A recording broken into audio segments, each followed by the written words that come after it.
Hello, and welcome back to another episode of Markup Unscripted. We have been away for a while, but we're back now. We feel good, don't we? Yes, we do. Of course we do. I miss talking to everyone. Yeah, me too, man. And today, we have with us on the panel Miss Kanupriya, Hello. Miss Surbi, Hi. and Rachit. Bazinga. And myself, Kaustubh Benin. And today is a fun day because, we thought this might be one of the last episodes we do. So why not do something special? So as you guys might know by now, we asked some of our fellow IMTians what they think are certain products or services that they think are hard to market for a marketer. And today we're just gonna talk about their answers and just give our opinions and just see where the conversation goes. Sounds cool? Absolutely. Very Looking forward to it. Okay, great. The first one given to us was laxatives. Thoughts on laxatives, guys? After hearing it, suddenly this conversation seems a little bit premature. Probably a need-based marketing, not really something we need to do. I don't know. I mean, in my opinion, and this might be really way off the mark, but in the realm of churans and Jamal Gotas, I think putting a laxative, something that is a little more alien to the Indian market, is a little tough. The thing is, with a lot of these like touchy medical products, stuff that has some sort of stigma attached to something that people don't want to be disclosed in the open, they always add this like layer of like emotion, like, oh, feel pity for this guy, oh, pity no more, because that's the solution. Yeah, That's always the route. And also people are not very receptive to it now. They'll not look at it from the point of view, oh, it's something that we should buy if it's being marketed. That's very true because it's one of those things that's a pull-based product that if you need it, you're going to get it. You wouldn't care that if you're not getting marketed for it, you're just going to buy it when you need it. But like, if there's a laxative, how does one laxative brand differentiate it from the other in terms of its marketing, and how does like it differentiate itself from your traditional methods of the same thing? How fast they were able to solve the problem. How long until you had to go again? See, there are two things here. So the first one is, in which category does that laxative fall? So if it is like for some serious consequences or some long-term, issue that they are dealing with, it could be a prescription one, and this ideally cannot be marketed at all. Okay. Is this also like the part where salespeople play when they go and approach doctors and clinics and everything? Is that the kind of marketing that is happening here? Exactly. That's how they are able to market it. So basically, there are a lot of techniques that they use. They play on price. They also play on whatever times we have discussed as to how much time you're gonna take to For your next output to arrive. So Correct. These are some of the actual key differentiators that they also use. That's cool. That's interesting to talk about because so essentially this is like a B2B Exactly. marketing. And the second one being a milder version, perhaps, something, the equivalent of it could be Churan or, Jamal Gota kind of thing in Ayurveda medicine. So this does not have any restrictions, so it could be like in the same, playing field. So I think this is what separates out. The laxatives from the other categories. That's fun. Fun. Okay. So the next one was heels for men and lip plumpers for men.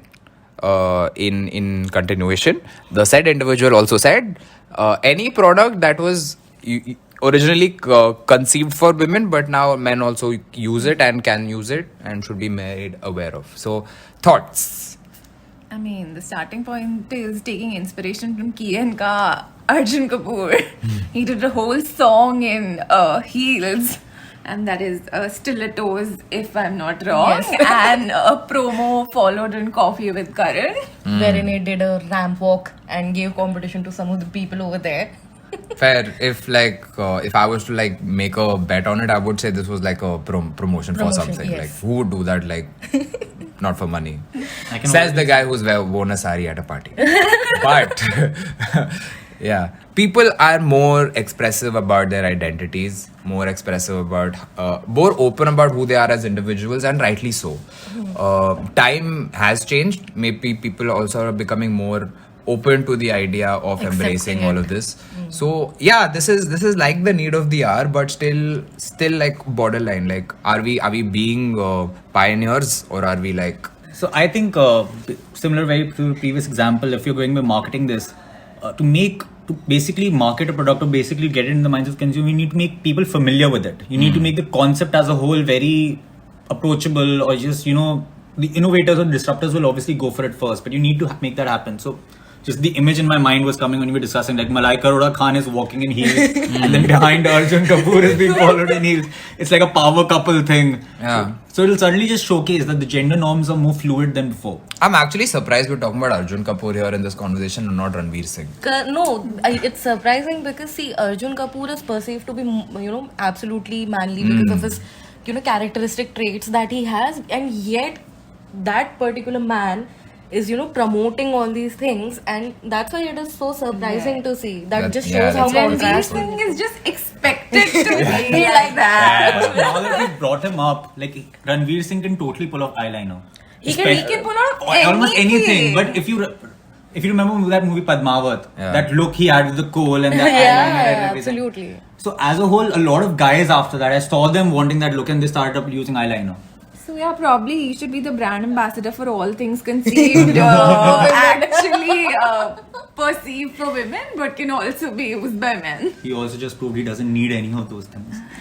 I mean, I don't know. I mean, like I get your points, but I feel like a lot of people watching like mainstream movie actors doing these things in movies is just like, okay, this is like hota rehta hai. But for me, like the real way to tap into these people, to the target audience of these products, would be through like social media influencers, in my opinion. No, but then Yes. the starting point is celebrities. Until and unless you see it on a They have a bigger reach, on a like a well-established Yeah. celebrity, Like you wouldn't want to experience that. For publicity and reach, yeah, sure. But for like actual like credibility wala sales, I'm talking like influencer marketing. Yeah, Ankush Bahuguna does it quite frequently. He applies makeup Right, now on yeah. screen. And this is like a quite common thing, all actors put on makeup and yet it was not being leveraged. So I personally feel that there is a lot of scope in here wherein, people can just bear themselves out onto the camera, and maybe this could help normalize things a lot more.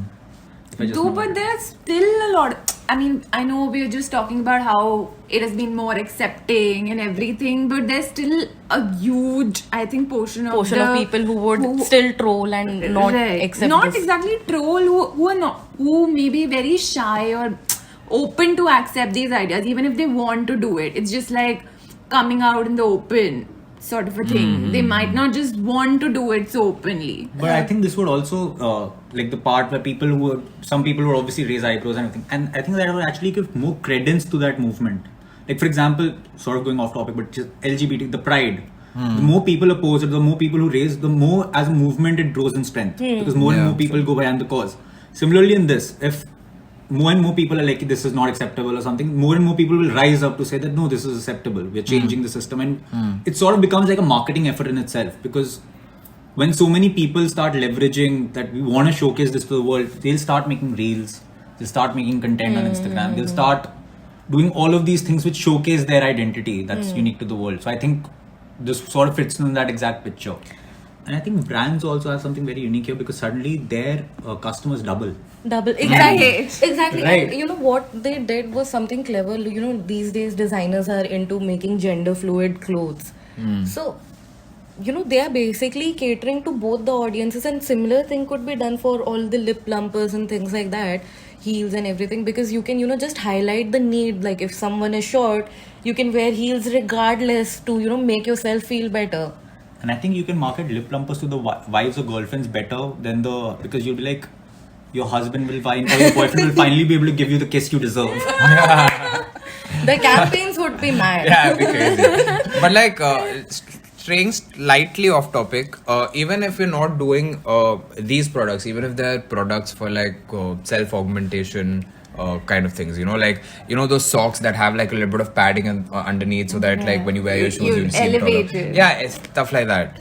I feel like even the society has even become more open to the fact that people do such things. People do try and augment themselves in ways like these. So even those things are also, it is pretty acceptable. Even like for men, these heels thing, these socks things are one. There's another, I don't know if you guys know, there's those vests that like really like tighten up your body so that your belly doesn't Yeah, show. sure. All of those things, those are like readily marketed nowadays, like on TVCs most often. Have you guys off lately noticed that skincare for men is growing Yeah. at such a good, and this was given a push by the Korean skincare industry in particular, BTS being K-pop. the poster boys Yeah. for this movement. True. Fun. Now, since you all have asked so politely, the next one we're going to talk about is Mumbai's metro. Of course, it's very close to your heart. It is. So a disclaimer we are already going to send out is that Kaustubh is going to get really butthurt after the whole discussion, and please don't be surprised if his voice goes up. And to all Mumbaikers, I'm really, really We are not sorry. sorry. we're not really sorry. And yes, offense. Sorry, not sorry. Hashtag applies. Right. So the first part I think would be a really good tagline for Mumbai Metro is no longer the fear of falling out. No longer need to cover your noses. No more. No smelling the more sweat. carrying second pair of clothes to the office. No more seeing real estate banners everywhere. No more second sprays of perfumes needed. One another could be no more pretending that you didn't see the ticket conductor.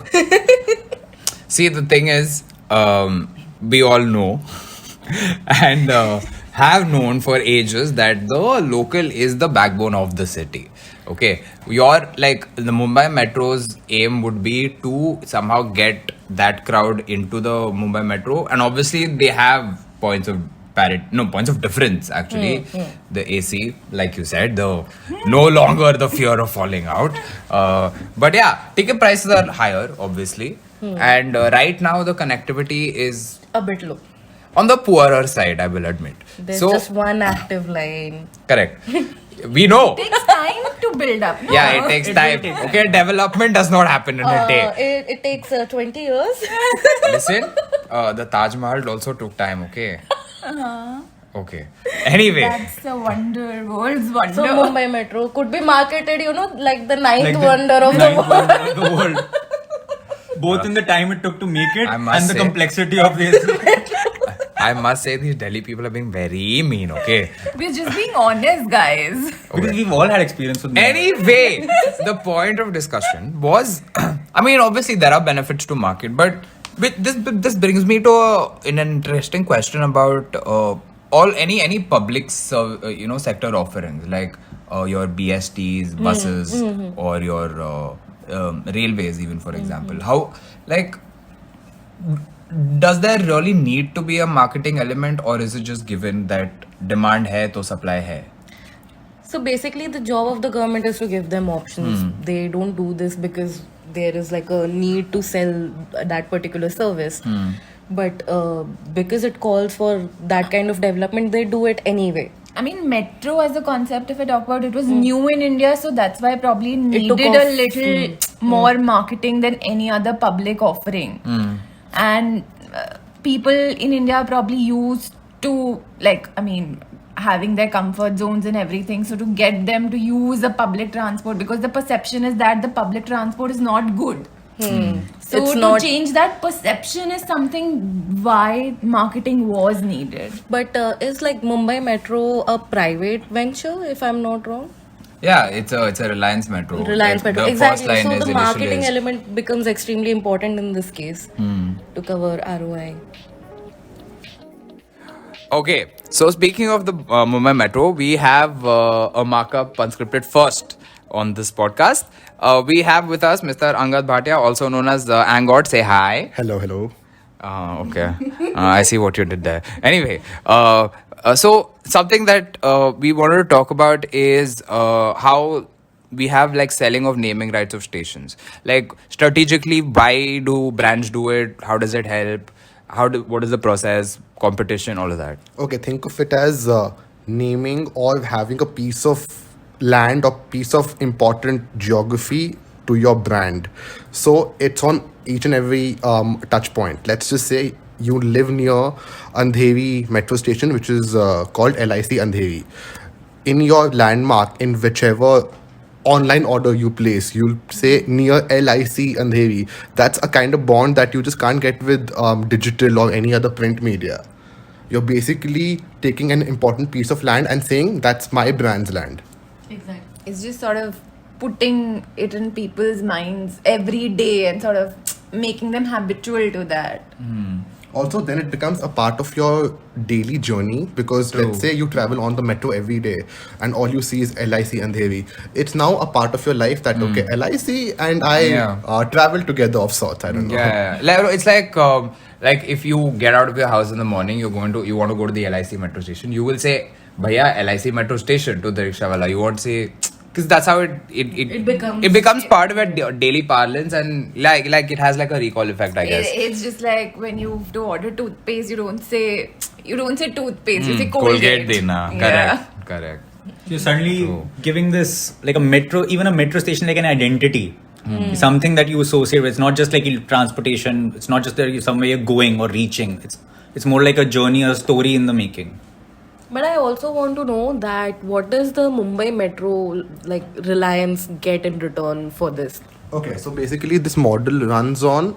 Okay, so the Reliance Mumbai Metro One, as it is called, would lease or would sort of give out this agreement to media firms. In this case, the Times Out of Home firm.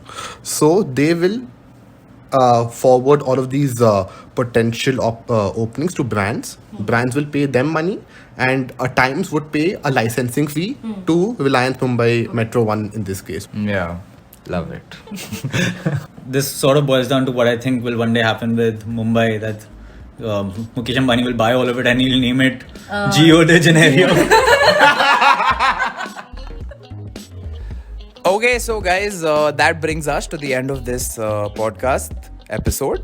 How do you guys feel? Very sad because we won't be doing this anymore. I think I should have done this before. It's okay. It's better late than never. No. I'm pretty glad this is my second time doing it. It was a pretty fun conversation.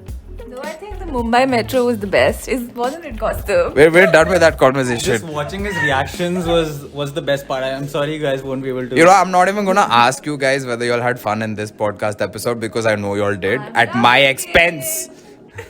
We really did bully Kaustubh a lot during all this Mumbai, episode. all Mumbaikers in general. Kaustubh was just here for the scapegoat. Guys, feel sorry for me and do me a favor. Go listen to all the other episodes of Markup Unscripted, streaming on Spotify and YouTube. You can check out our older episodes, and who knows what awaits what fate awaits this podcast in the future. But I hope it'll be good. So until then, stay safe and bye bye. Bye. Bye, guys. Toodles.